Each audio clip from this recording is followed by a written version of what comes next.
Hi guys!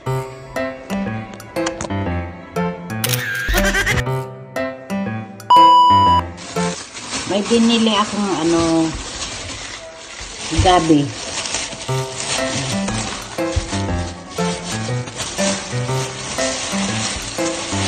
Tatlong peraso, $15.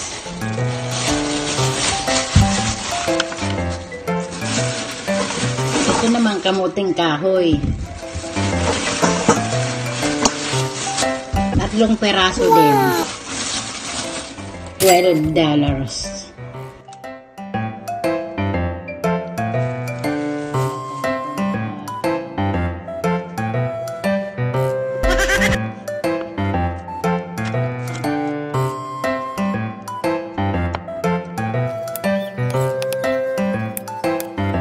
Paguron ko ini.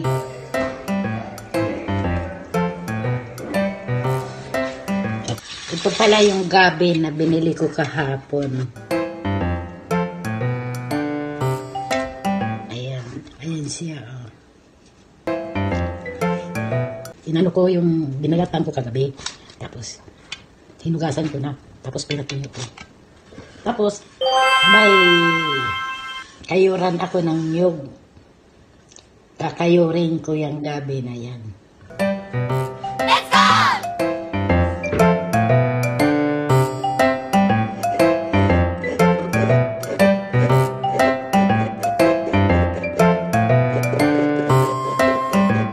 A few moments later.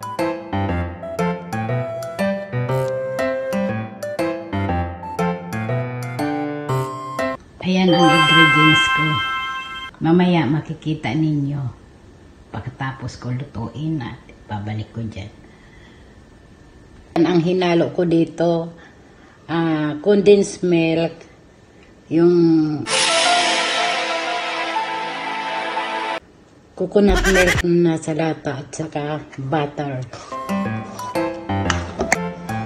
Ngayon lulutuin ko na siya.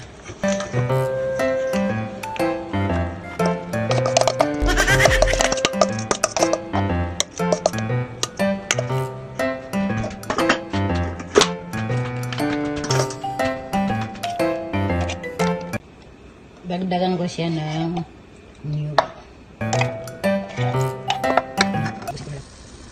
Ayan na siya.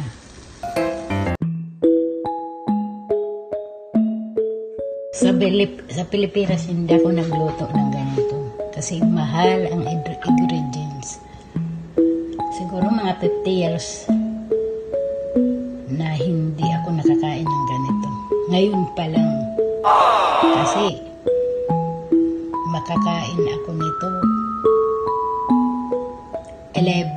mga 12 years old.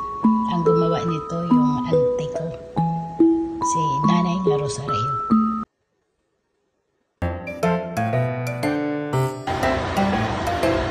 Ngayon itatakip ko yung tatakipan ko.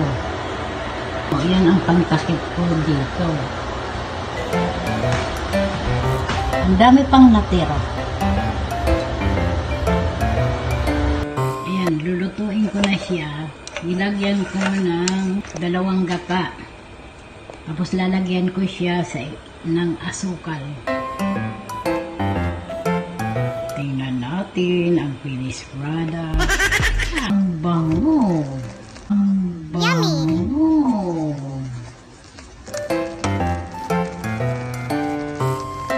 Ng aking kinagod na gaway.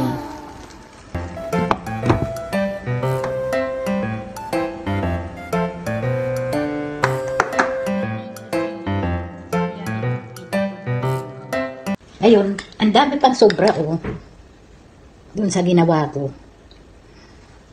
Ilinabas ko ngayon yung mahiwag sa dahon at gagawin ko na lang suman.